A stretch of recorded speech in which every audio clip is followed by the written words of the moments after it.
Acres of Diamonds by Russell H. Conwell, Part 1. When going down the Tigris and Euphrates River many, many years ago, with my party of English travelers, I found myself under the direction of an old Arab guide whom we hired up at Baghdad, and I have often thought how that guide resembled our barbers in certain mental characteristics. He thought that it was not only his duty to guide us down those rivers and do what he was paid for doing, but also to entertain us with stories, curious and weird, ancient and modern, strange and familiar. Many of them I have forgotten, and I am glad that I have, but there is one I shall never forget.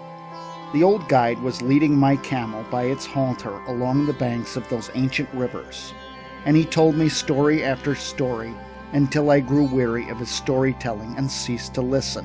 I have never been irritated with that guide when he lost his temper, as I ceased listening, but I remember that he took off his Turkish cap and swung it in a circle to get my attention. I could see it through the corner of my eye, but I determined not to look straight at him for fear he would tell another story. But although I am not a woman, I did finally look, and as soon as I did, he went right into another story.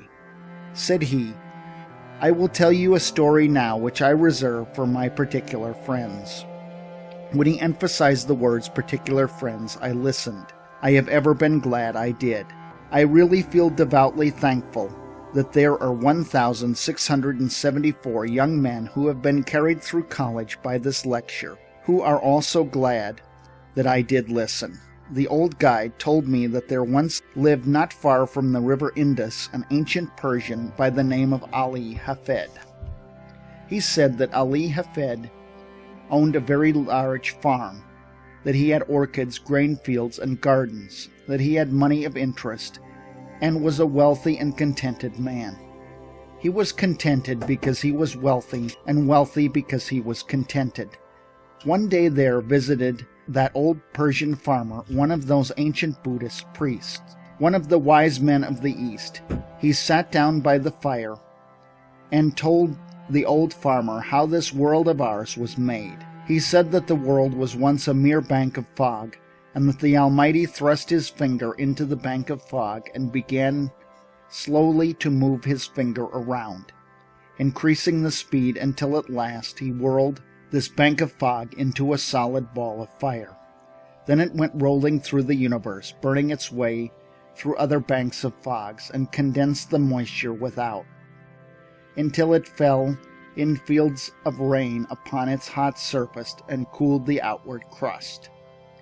Then the internal fires bursting outward through the crust threw up the mountains and hills, the valleys, the plains, and prairies of this wonderful world of ours. If this internal molten mass came bursting down and cooled very quickly, it became granite, less quickly copper, less quickly silver, less quickly gold, and after gold diamonds were made. Said the old priest, "A diamond is a congealed drop of sunlight." Now that is literally scientifically true, that a diamond is an actual deposit of carbon from the sun. The old priest told Ali Hafed that if he had one diamond the size of his thumb, he could purchase the country, and if he had a mine of diamonds, he could place his children upon thrones through the influence of their great wealth. Ali Hafed heard all about diamonds, how much they were worth, and went to his bed that night a poor man. He had not lost everything, but he was poor because he was discontented, and discontented because he feared he was poor. He said, "I want a mine of diamonds," and he lay awake all night. Early in the morning he sought out the priest. I know by experience that a priest is very cross when awakened early in the morning, and when he shook that old priest out of his dreams, Ali Hafed said to him, "Will you tell me where I can find diamonds?" "Diamonds? What do you want with diamonds?" "Why, I want to be immensely rich." "Well, then go along and find them. That is all you have to do. Go and find them, and you will then have them." "I don't know where to go." "Well, if you will find a river that runs through white sands, between high mountains, in those white sands you will always find diamonds." "I don't believe there is any such river." "Oh yes, there are plenty of them. All you have to do is go and find them, and then you have them," said Ali Hafed. "I will go." So he sold his farm, collected his money, left his family in charge of a neighbor, and away he went in search of diamonds. He began his search very promptly, to my mind, in the mountains of the moon.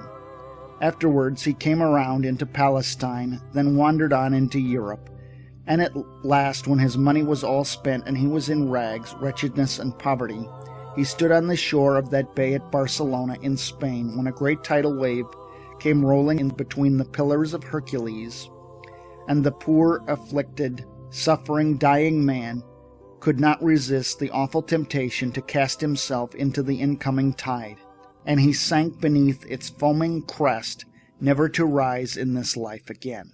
When that old guide had told me that awfully sad story, he stopped the camel I was riding on and went back to fix the baggage that was coming off another camel. And I had the opportunity to muse over his story while he was gone. I remember saying to myself, why did he reserve that story for his particular friends? There seemed to be no beginning, no middle, and no end, nothing to it. That was the first story I had ever heard told in my life, and it would be the first one I ever read in which the hero was killed in the first chapter. I had but one chapter of the story, and the hero was dead. When the guide came back and took up the halter of my camel, he went right ahead with the story into the second chapter, just as though there had been no break. The man who purchased Ali Hafed's farm one day led his camel into the garden to drink, and as that camel put its nose into the shallow water of that garden brook, Ali Hafed's successor noticed a curious flash of light from the white sands of the stream. He pulled out a black stone, having an eye of light reflecting all of the hues of the rainbow. He took the pebble into the house and put it on the mantel which covers the central fires, and forgot all about it. A few days later, this same old priest came in to visit Ali Hafed's successor, and the moment he opened that drawing-room door, he saw that flash of light on the mantel, and he rushed up to it and shouted, "Here is a diamond. Has Ali Hafed returned?" "Oh no, Ali Hafed has not returned, and that is not a diamond. That is nothing but a stone we found right here in our own garden." "But," said the priest, "I tell you, I know a diamond when I see it. I know positively that is a diamond."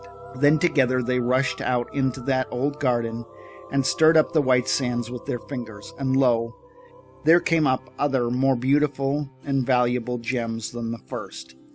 Thus, said the guide to us and friends, it is historically true, was discovered the diamond mine Galconia, the most magnificent diamond mine of all in the history of mankind, excelling the Kimberley itself, Koh-i-Noor, and the Orloff of the crown jewels of England and Russia. The largest on earth came from that mine.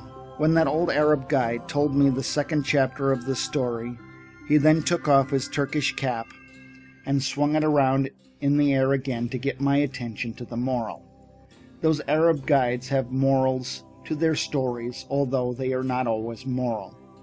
As he swung his hat, he said to me, had Ali Hafed remained at home and dug in his own cellar or underneath his own wheat fields or in his own gardens, instead of wretchedness, starvation, and death by suicide in a strange land, he would have had acres of diamonds.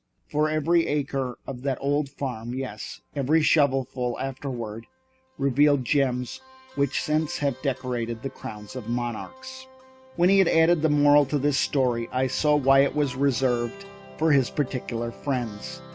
But I did not tell him I could see it. It was that mean old Arab's way of going around a thing like a lawyer, to say indirectly what he did not dare say directly, that, in his private opinion, there was a certain young man then traveling down the Tigris River that might be better at home in America.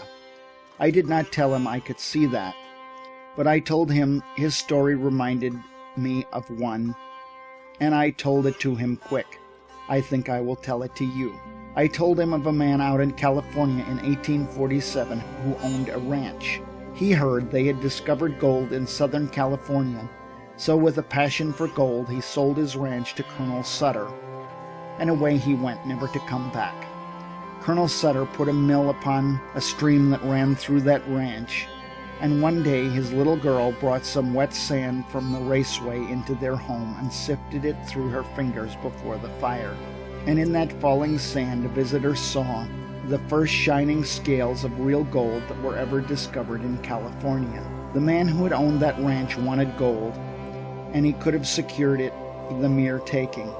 Indeed, $38 million has been taken out of that very few acres since then. About 8 years ago, I delivered this lecture in a city that stands on that farm, and they told me that a one-third owner for years and years had been getting $120,000 in gold every 15 minutes, sleeping or waking without taxation. You and I would enjoy an income like that if we didn't have to pay an income tax. But a better illustration, really, than that occurred here in our own Pennsylvania. If there is anything I enjoy above another on the platform, it is to get one of these German audiences in Pennsylvania before me and fire that at them. And I enjoy it tonight. There was a man living in Pennsylvania, not unlike some Pennsylvanians you have seen, who owned a farm, and he did with that farm just what I should do with a farm if I owned one in Pennsylvania. He sold it. But before he sold it, he decided to secure employment collecting coal oil for his cousin, who was in the business in Canada, where they first discovered oil on this continent. They dipped it from the running streams at that early time, so this Pennsylvania farmer wrote to his cousin asking for employment. You see, friends, this farmer was not altogether a foolish man. No, he was not. He did not leave his farm until he had something else to do. Of all of the simpletons the stars shine on, I don't know of a worse one than the man who leaves one job before he has gotten another. That has a special reference to my profession and has no reference whatever to a man seeking a divorce. When he wrote to his cousin for employment, his cousin replied, I cannot engage you in business because you know nothing about the oil business. Well then, the farmer said, I will know, and with most considerable zeal, characteristic of the students of Temple University, he sat himself at the study of the whole subject. He began away back at the second day of God's creation, when the world was covered thick and deep with that rich vegetation which has since turned into primitive beds of coal. He studied the subject until he found that the drainings really of those rich beds of coal furnished the coal oil that was worth pumping, and then he found out how it came up with the living springs. He studied until he knew what it looked like, smelled like, tasted like, how to refine it. Now he said in his letter to this cousin, I understand the oil business. The cousin answered, all right, come on. So he sold his farm, according to the county record, for $833, even money, no sense. He had scarcely gone from that place before the man who had purchased the spot went out to arrange for the watering of the cattle. He found the previous owner had gone out years before and put a plank across the brook back of the barn, edgewise, into the surface of the water just a few inches. The purpose of the plank, at that sharp angle across the brook, was to throw over to the other bank a dreadful-looking scum, through which the cattle would not put their noses. But with that plank there to throw it all over to one side, the cattle would drink below, and thus the man who had gone to Canada had himself been damming back for 23 years a flood of coal oil, which the state geologist of Pennsylvania declared to us 10 years later was even then worth $100 million to our state. And 4 years ago, our geologist declared the discovery to be worth to our state $1,000 million.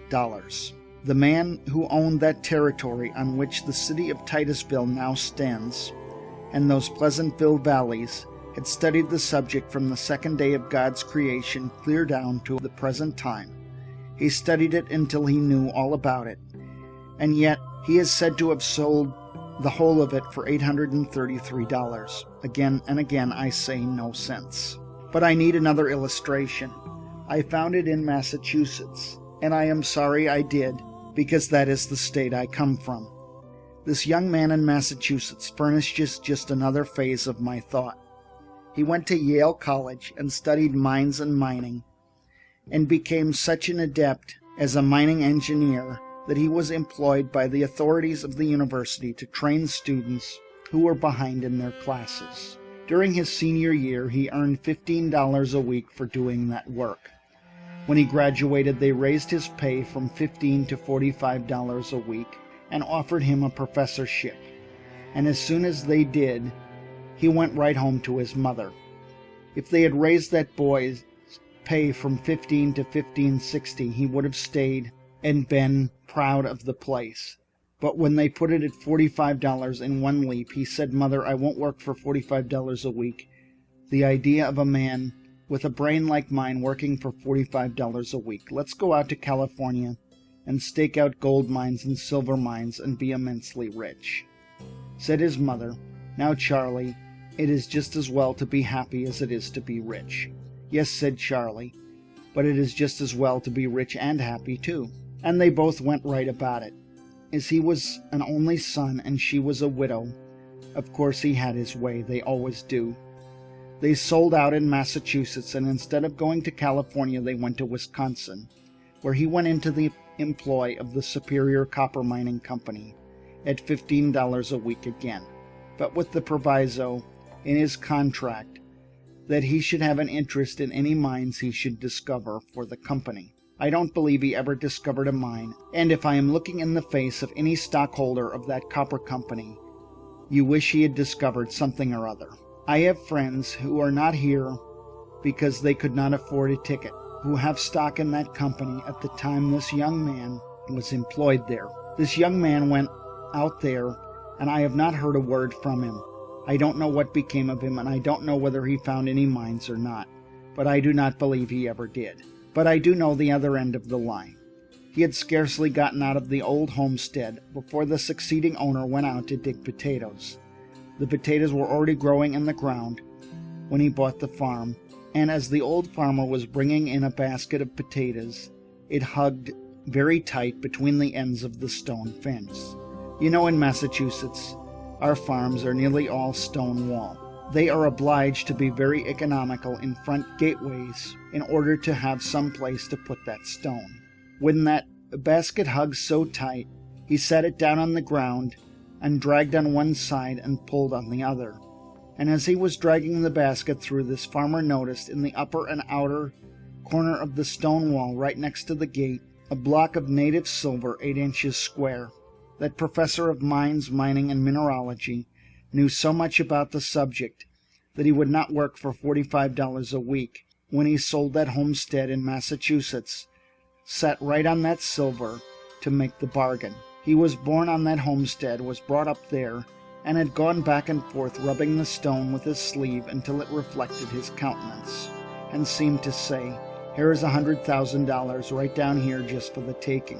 But he would not take it. It was in a home in Newburyport, Massachusetts, and there was no silver there, all way off. Well, I don't know where, and he did not, but anywhere else, and he was a professor of mineralogy.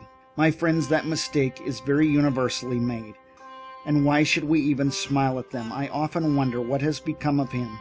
I do not know at all, but I will tell you that I guess, as a Yankee, that he sits out there by his fireside tonight with his friends gathered around him, and he is saying to them something like, "Do you know that man Conwell who lives in Philadelphia? Oh yes, I have heard of him. Do you know that man Jones who lives in Philadelphia? Yes, I have heard of him too." And then he begins to laugh and shakes his sides and says to his friends, "Well, they have done just the same thing I did precisely." And that spoils the whole joke, for you and I have done the same thing he did. And while we sit here and laugh at him, he has a better right to sit out there and laugh at us. I know I have made the same mistake, but of course, that does not make any difference, because we don't expect the same man to preach and practice too. As I come here tonight, I look around this audience and I am seeing again what through these 50 years I have continually seen men that are making precisely that same mistake. I often wish I could see the younger people, and that the academy had been filled tonight with our high school scholars and our grammar school scholars, that I could have them to talk to. Well, I would have preferred such an audience as that, because they are the most susceptible, as they have not grown up into their prejudices as we have. They have not gotten into any custom that they cannot break. They have not met with any failures, as we have. And while I could perhaps do such an audience as that more good than I can do grown-up people, yet I will do my best I can with the material I have. I say to you that you have acres of diamonds in Philadelphia, right where you now live. Oh, but you will say, you cannot know much about our city if you think there are any acres of diamonds here. I was greatly interested in that account in the newspaper of a young man who found that diamond in North Carolina. It was one of the purest diamonds that has ever been discovered, and it has several predecessors near the same locality. I went to a distinguished professor in mineralogy and asked him where he thought those diamonds came from. The professor secured a map of the geologic formations of our continent and traced it. He said it either went through the underlying Carboniferous strata adapted for such production westward through Ohio and the Mississippi, or in more probability came eastward through Virginia and up the shore of the Atlantic Ocean. It is a fact that diamonds were there, for they have been discovered and sold, and they were carried down there during the drift period from some northern locality. Now who can say but some person going down with his drill in Philadelphia will find some trace of a diamond mine yet down here. Oh, friends, you cannot say that you are not over one of the greatest diamond mines in the world, for such a diamond as that only comes from the most profitable mines that are found on earth. End of part 1.